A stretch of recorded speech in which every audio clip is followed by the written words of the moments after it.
2023 में, जब मैं आउटलुक 2023 की बात कर रहा हूँ जी, सबसे बड़ा सरदर्द मेरे लिए यही होने वाला है कि अब इन्फ्लेशन से रिसेशन का डर। तो अच्छा, इंटरेस्टिंगली क्या होता है ना, मार्केट को कोई चीज़ों की चिंता करने लायक या चुनौती बनाने लायक चीज़ चाहिए होती है। तो ऐसा है कि पिछले साल जब शुरुआत हुई थी साल की 2022 की, तब यूक्रेन का क्राइसिस होगा ये तो किसी ने नहीं सोचा था। फरवरी में शुरू भी हो गया तो सरसरी तौर पे ये था कि 5-6 महीने चलता है युद्ध, उसके बाद सब थम जाएगा। अब वो भी 1 साल होने आया है। सो क्या चीज़ आपका सिरदर्द बनेगी ये तो कहना मुश्किल है, बट हाँ, ऑप्शन हमारे पास बहुत है। बट जैसे जैसे नई चुनौती आएंगी, मुझे लगता है चाहे रिसेशन क्यों ना हो, कि मौके भी उतने ही आते हैं। रिसेशन आएगा, शायद यूएस में हो भी सकता है, थोड़ा सॉफ्ट लैंडिंग, हार्ड लैंडिंग, कोई लैंडिंग तो होगी, लेकिन हिंदुस्तान में मुझे नहीं लगता है इतने खराब है फंडामेंटल्स की हमें चिंता रिसेशन की करनी चाहिए। गुरमीत, इन्फ्लेशन काबू में आएगा, यूएस में रिसेशन, फिर भी ज्यादा घबराने की जरूरत नहीं। हिस्ट्री ऐसा नहीं कहती थी। वो 2008-2009 का फाइनेंशियल मेल्टडाउन, उसका झटका हमको लगा। वो 2013 का वो पेपर टैंट्रम आए थे, पेपर टैंट्रम के इश्यूज, उसका भी दबाव हमने झेला। ये इस बार इन सब इश्यूज से, ग्लोबल रिसेशन, ग्लोबल मेल्टडाउन, दिक्कतें बढ़ती हुई नजर आएंगी, उससे आप लोग को अब डर नहीं लग रहा 2023 के लिए? ये थोड़ा कुछ जगह कुछ पार्ट्स में चिंता का विषय है।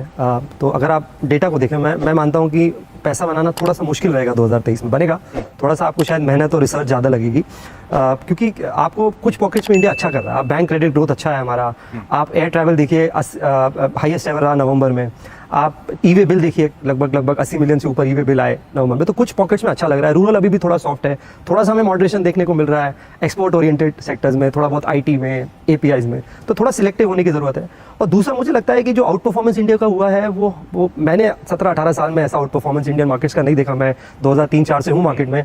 इस साल निफ्टी YTD पॉजिटिव है 4-5%, और सारे ग्लोबल मार्केट 20-25% के आसपास नेगेटिव है। मे बी फुटसी को अगर हम छोड़ दें तो आप नैस्डैक देखिए 15 से 20% नेगेटिव। ये बहुत बड़ी बात है। दूसरा मैंने एक डेटा निकाला आशीष जी कि पिछले 10 साल में कितने 10 बैगर स्टॉक्स रहे हैं निफ्टी 500 में, BSE 500 में 20% स्टॉक इंडिया के 10 बैगर रहे हैं पिछले 10 साल में।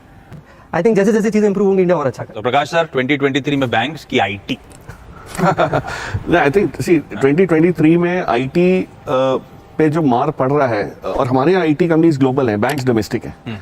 कोई भी बैंक हमारी ऐसी नहीं है जो ग्लोबल बिजनेस पे डिपेंडेंट है। वो तो सारी घरेलू बाजारों में ही काम कर रही है, और वो बहुत सही ग्रोथ फेज में आए। जैसे दीपक ने कहा, बैंक्स में जो फेज होते हैं, जो साइकिल होता है, वो एक होता है क्लीन अप होता है, फिर आप ग्रोथ करते हैं, फिर हाइपर ग्रोथ करते हैं, फिर नए एनपीएस भी करते हैं, और फिर वो शुरुआत उसकी नए तौर से होती है।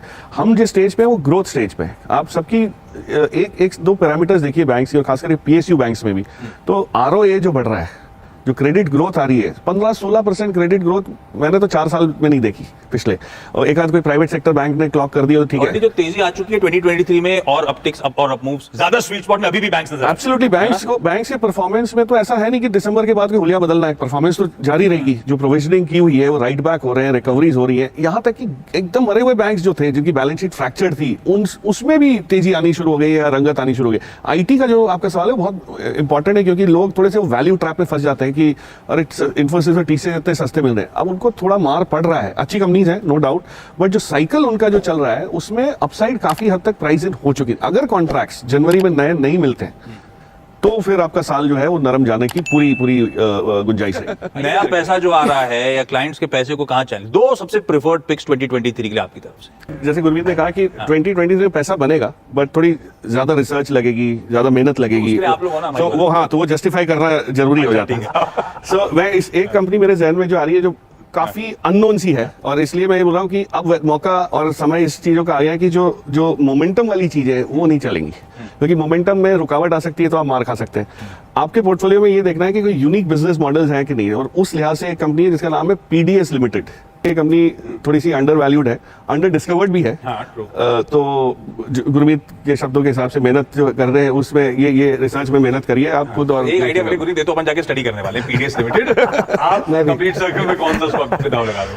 तो हमें आशीष डिफेंस एज अ थीम बहुत अच्छा लगता है। तो इसमें 2 स्टॉक्स हैं जो हमारे कवरेज में है, मैं उन्हीं पे बात कर सकता हूँ जिसमें मैं इन्वेस्टेड हूँ। एक कंपनी जिसमें हम थोड़ा लकी रहे और थोड़ा अर्ली एंट्री मिल गया हमें, वो सोलार इंडस्ट्रीज है। ये कमर्शियल एक्सप्लोजिव्स की बहुत बड़ी कंपनी है, पैकेज एक्सप्लोजिव एक्सपोर्ट्स में भी है। तो यहाँ पे इसका वॉल्यूम ग्रोथ हुआ 15% के आसपास पिछले 3 साल में।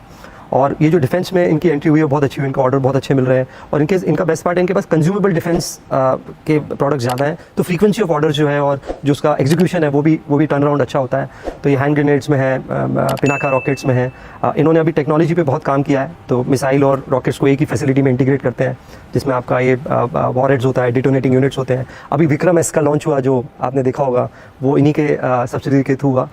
तो बहुत अच्छा बुक डेवलप हो रहा है। तो वॉल्यूम ग्रोथ आई केमिकल से, मार्जिन आया डिफेंस से, और ये ऐसी कंपनी है जो अगले 3-4 साल में शायद 40-50% EPS ग्रोथ दे सकती है। हमारे पोर्टफोलियो में काफ़ी अच्छा करी ये साल बहुत अच्छा रहा है।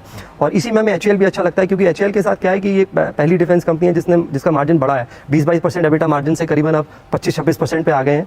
और इनका जो रिपेयर और ओवरऑल डिवीजन है, क्योंकि आपके ऑर्डर बुक बढ़ रहे हैं तो जो रिपेयर ओवरऑल और स्पेयर्स होता है उसका भी रेवेन्यू बढ़ता है, वहाँ पे इनका 35% मार्जिन है। नई फैसिलिटीज़ आ रही है एयरक्राफ्ट्स और हेलीकॉप्टर्स की। आपने अपने पीछे देखा होगा कि छोटी कंट्रीज से हमें डिफेंस के ऑर्डर्स आना शुरू हुए हैं, जैसे आर्मेनिया और बाकी जगह। और गवर्नमेंट का टारगेट है $25 बिलियन का डिफेंस एक्सपोर्ट्स का 2025 का, तो पॉलिसी सपोर्ट है। तो हमें ये थीम जो मैन्युफैक्चरिंग में डिफेंस की थीम है, उसमें ये 2 स्टॉक्स हमारी कवरेज में। दीपन सर, आपके रडार पे? बट ऐसी 4-5 अन्य कंपनीज है जो काफ़ी प्रॉफिटेबल है। और first platform company which was very successful in India was InfoEdge. But after InfoEdge, we had the choice, like we have RateGain Technologies, we have Tanla Solutions, we have Root Mobile, India Mart, Affle India. So these are companies जो उनकी speciality क्या रहती है, they have created the platform, और जैसे जैसे users आते हैं, as they get more and more customers, the revenues start to shoot up but the expenses do not go up. तो ऑपरेटिंग लेवरेज बेनिफिट मिलता है। No doubt they are trading expensive because उनकी जो return on investment है वो बहुत ज़्यादा रहती है। So in this entire group, there are 2 companies which we are very positive on. Usual disclosure we and our clients are invested in. First is Root Mobile. It is the OTP company. Yes. अगर आपको कुछ भी करना है, OTP आता है, आपको WhatsApp पे कुछ मैसेज आता है, ईमेल आती है, that is the company which is facilitating that particular service. और उनका डोमेस्टिक मार्केट भी स्ट्रॉन्ग है और globally also they are expanding significantly, organically as well as inorganically. Stock is trading about 34-35 times, पर मैनेजमेंट ने they have increase their guidance to 60% growth rate for this year. और मेरे हिसाब से 20-25% की ग्रोथ अगले 3-4 साल is certainly possible in Route Mobile, and there's scope for earnings to be much higher than what street is expecting, और price to earnings multiple भी improve हो सकती है। तो ये पहली कंपनी होगी रूट मोबाइल। दूसरी कंपनी है एफल इंडिया। तो अगर आप फ़ोन पे कुछ भी सर्च कर रहे हैं, कोई भी ऐप में है, तो आपको एक पॉपअप आता है about any advertising which is coming on the mobile और ऑन योर ब्राउजर। तो ये जो कंपनी है that facilitates for the advertiser that जो पैसा खर्चती है, they get the maximum benefit of that in terms of positioning their advertisement for the right consumer. उनका पूरा इन हाउस टेक्नोलॉजी है, उनकी पूरी वहाँ पर स्टडी है, they have got a huge database also in place, and the way advertising industry is going, it is going to go more and more digital, जिसकी वजह से एफल इंडिया की जैसी कंपनियों की सर्विसेज और भी डिमांड में रहनी चाहिए।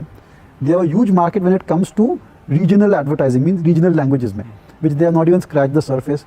They have a global opportunity also to expand internationally, which they are pursuing organically and inorganically. केवल एक रिस्क फैक्टर है कि आज की तारीख में जो पर्सनल डेटा है, that is becoming more and more a controversial issue, and whether it is Google or whether it is Apple, they are trying to make sure that आपकी जो पर्सनल डेटा है, पर्सनल प्रेफरेंसेज है, जो cookies है, they are not going to go as freely into the public domain as it was going just now. So that is a slight risk factor. और हर con call में हम management को यही पूछते हैं, but they are giving satisfactory answer and they are working around it. So I think that given the kind of potential which is there in digital advertising, I think this company's future is very good.